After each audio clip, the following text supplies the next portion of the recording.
Fala aí pessoal, tudo bem? Estamos aqui num sábado que estava chuvoso. Agora, apesar de estar entardecendo já, a chuva parou. O céu está bem bonito, não dá para ver muito bem daqui, mas está um pôr do sol legal. E já faz uma semana aí que eu não gravo vídeo. Tô devendo isso para vocês, mas foi por um bom motivo. No final de semana passado eu estava comemorando o meu aniversário, que foi dia 8, e queria agradecer a todo mundo que mandou mensagem. Fiquei bem ocupado, a gente fez churrasco aqui em casa para comemorar. E enfim, mas eu sei que eu tô devendo vídeo, né? Tô tentando gravar toda semana. Então agora eu queria retribuir para vocês. Hoje, pelo título, vocês já viram, a resenha vai ser sobre esse livro aqui, que eu comecei a série. Já fiz a resenha da primeira e da segunda parte do Inferno e do Purgatório. E aí eu tava esperando lançar a terceira parte dessa edição aqui da editora Novo Século, que nem eu falei nos vídeos anteriores, é uma edição que eu gostei muito, porque a tradução do poema, que é original em italiano de 1400, né? Então é um italiano bem antigo, uma linguagem bem antiga. A tradução dessa edição aqui, ela não é literal, ela é adaptada para você entender bem o contexto ali, as palavras, porque, confesso, não sei se eu sou uma pessoa limitada, mas peguei a edição com a tradução literal e não consegui compreender bem a história. Eu senti que eu estava perdendo bastante a essência do que estava acontecendo, da narração. E além disso, essa edição tem as obras de arte daquele Gustave Doré, que é um dos meus artistas favoritos. Ele retrata completamente toda a Divina Comédia, mas nessa parte aqui tem um diferencial que não gostei muito, mas vocês já vão entender por quê. Então o vídeo vai ser a resenha do livro, de forma meio técnica, né, falando sobre o livro em si. E depois eu queria compartilhar com vocês umas reflexões que eu tive em relação ao tema do livro. E até me aprofundei um pouco mais nesses assuntos e consegui conectar com outros assuntos. Então vamos ver se não estou esquecendo de nada. É isso aí. Recapitulando um pouco, né, para quem chegou mais recentemente no canal, ou para quem não lembra direito. Divina Comédia é um épico, é uma história contada em forma de poema, com regras de métrica, enfim. Foi feito pelo Dante Alighieri, que é um italiano, lá na época de 1400, 1450. Então faz bastante tempo, mas ele é um clássico porque é a obra que melhor retrata, assim, melhor preenche o imaginário a respeito de céu, inferno e purgatório. E a história basicamente é a caminhada do próprio Dante, que ele atravessa o inferno, o purgatório e vai até o paraíso, guiado pelo poeta Virgílio, que também é uma figura de extrema relevância na história e na literatura italiana, porque ele fez os poemas também da Eneida, que conta a história da Itália. E a obra retrata muito bem, assim, com detalhes e uma certa fidelidade teológica sobre o que seria o inferno, o purgatório, e o paraíso. Ele é guiado pela Beatriz, que é a mulher que o Dante gostava em vida e de certa forma representa a igreja na obra. Já falei um pouco do inferno e do purgatório nos vídeos passados, e agora falar um pouco do paraíso. Confesso que das três obras, essa aqui eu não gostei tanto, e vocês vão entender por quê. E o motivo aqui é meio repetitivo, mas isso não é uma falha do Dante. Ele narra os círculos do céu, da mesma forma que ele narra os círculos do inferno e do purgatório. Só que existe um problema existencial e ontológico aqui, né, nessa questão do paraíso. Tem umas pitadas de teologia também, que são interessantes, mas a questão narrativa tem essa problemática, que é o seguinte: a gente não tem muita noção de como é o paraíso. E isso lembra um pouco a um trecho das cartas de São Paulo, não lembro qual que é agora, acho que eu vou tentar colocar a referência aqui, que diz o seguinte: nenhum olho viu, nenhum ouvido ouviu, e nenhum coração sentiu o que Deus reservou para os seus eleitos. E isso é uma referência ao que seria o paraíso. A única coisa que a gente sabe é que é infinita e eternamente bom, e é comunhão total e plena com Deus. Mas a gente não tem, nosso imaginário acho que não é capaz de conceber o que seria isso. Não sei se a gente tem exemplos na Suma Teológica, talvez, na obra de alguns doutores, eu desconheço. Mas nesse sentido, por causa disso, essa parte é meio repetitiva. Essa parte da obra é meio repetitiva. O problema das pinturas também, das obras do Gustave Doré, que eu não gostei muito, são bonitas, óbvio, mas são repetitivas, porque é aquela imagem clichê que a gente tem do céu. É nuvem e anjo, o que não é ruim, mas para fins de preenchimento do imaginário é insuficiente. Tem umas referências históricas na obra, né? Tipo, ele cita muitas pessoas influentes da época, conhecidos dele, que eram mais conhecidos na época. Eu não sou a melhor pessoa para saber muito bem do que se trata, se não fosse as notas de rodapé. E eu acho que eu não vou falar muito disso também no vídeo, porque é uma coisa hiper específica e não seria interessante. E o final do livro, ele, no paraíso, ele é guiado pela Beatriz, né? Pelos círculos do paraíso. E o final do livro, ele finalmente tem a visão beatífica, né? Que é a visão face a face com Deus. Que aí seria a comunhão plena com Deus. Que a representação da obra seria essa daqui. Bem simbólica, assim, né? Tipo uma luz central ali com anjos rodeando. Bem bonito. E ele encontra várias figuras famosas também da história católica, Maria, os apóstolos. Isso é interessante de se pensar, né? Que se a gente conseguir chegar lá, e se Deus quiser a gente consegue ter encontro com essas figuras. Só por isso valeria muito a pena. Mas essa seria a resenha do livro.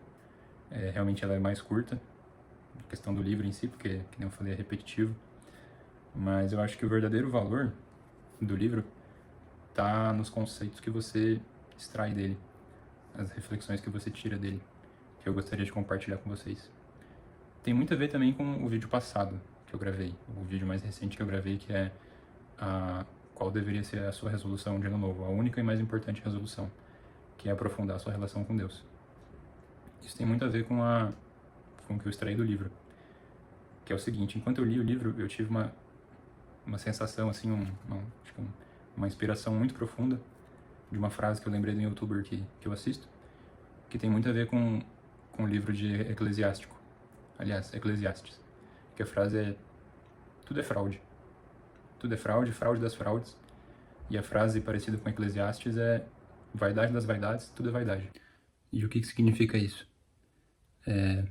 Pode ser o significado tanto do ponto de vista literal quanto figurado. No sentido literal, que tudo é fraude, tudo é vaidade. 90% das coisas que a gente vê por aí é mentira, sabe? Tipo, é um teatro, assim. Tanto em política, economia, entretenimento. Cara, a gente que é brasileiro, a gente sabe bem o que isso significa. Que a gente não pode acreditar cegamente em tudo que a gente vê.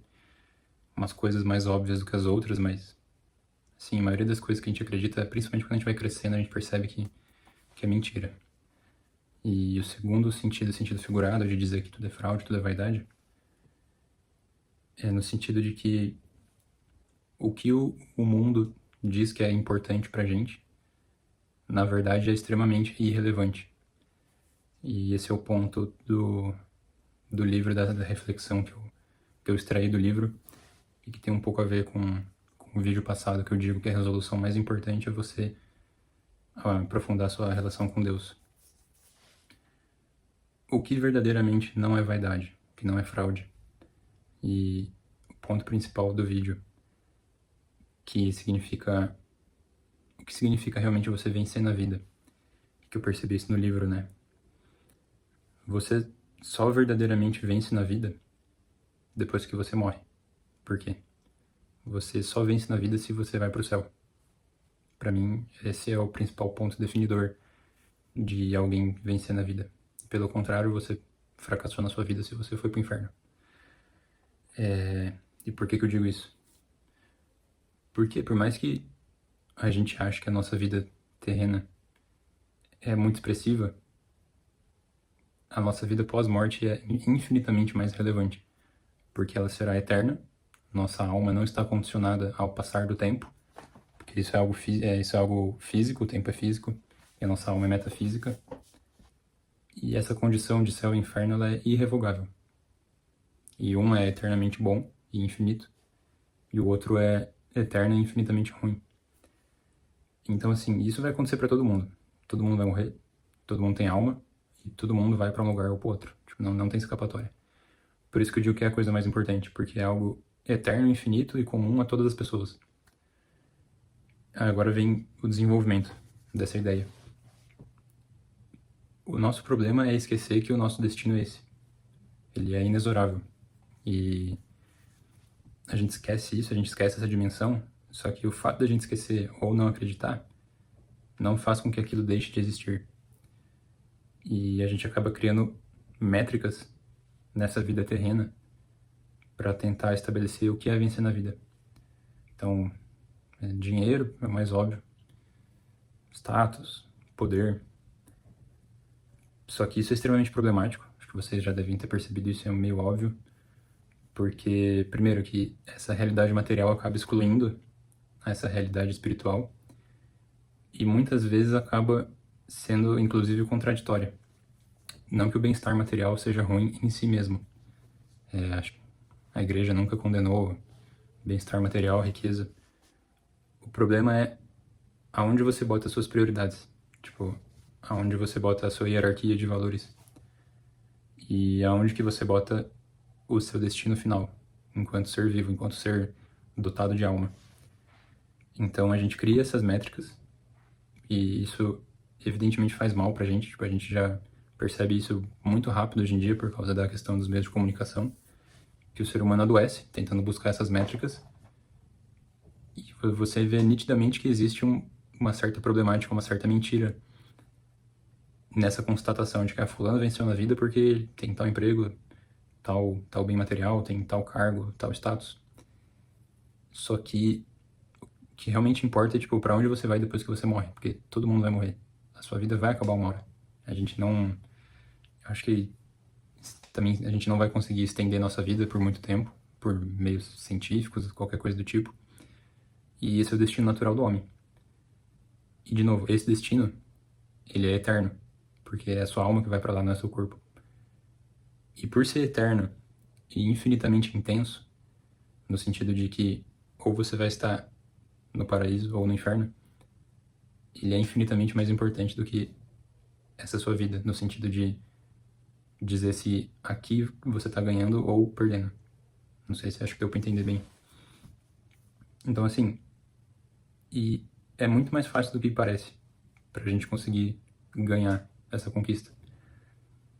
Não porque a gente tem capacidade, não porque a gente tem mérito, mas porque é uma troca muito mais benéfica pra gente do que pra Deus ou pra qualquer outra pessoa.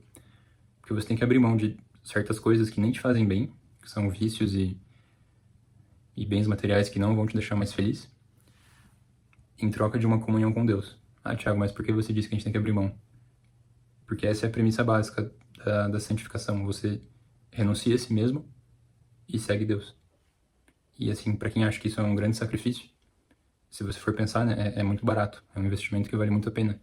Seguindo um pouco a lógica dos últimos vídeos de resenha, que eu falava, né, a bet mais importante da sua vida, a amortização mais importante da sua vida, esse seria o investimento mais importante e o mais barato, porque você vai abrir mão de coisas que nem te fazem bem e que são extremamente temporárias comparado com o resultado final, que é eterno. Você vai abrir mão disso em troca de algo que é infinitamente bom. Não só infinitamente bom, mas você vai evitar algo que é infinitamente ruim e eterno. Então, assim, eu acho que a gente deveria parar pra pensar nisso, sabe? Não esquecer dessa realidade, não esquecer que essa é a métrica correta de se alguém tá vencendo ou perdendo na vida. Se você vê uma pessoa que cresce em virtudes, assim, se aproxima de Deus, cresce em santidade, independente da circunstância material de vida dela, você pode dizer, não, essa pessoa tá ganhando na vida. E se você é uma pessoa que conquista o mundo inteiro, mas você vê que tá longe de Deus e que tá com um pé ali naquele lugar, você, né, você não deveria admirar essa pessoa, porque o futuro dela é extremamente problemático. Então essa foi a lição que eu extraí do livro, apesar de ser um livro, que nem eu disse, meio repetitivo, assim, mas te faz pensar, sabe? Te faz pensar porque, não sei se por medo, mas as pessoas não pensam mais nisso.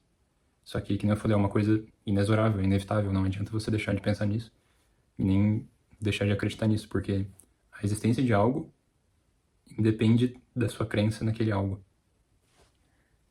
Então, fica aí a reflexão, a recomendação da obra. nessa edição principalmente. Espero que vocês tenham gostado, que tenha agregado, e fico aberto a comentários.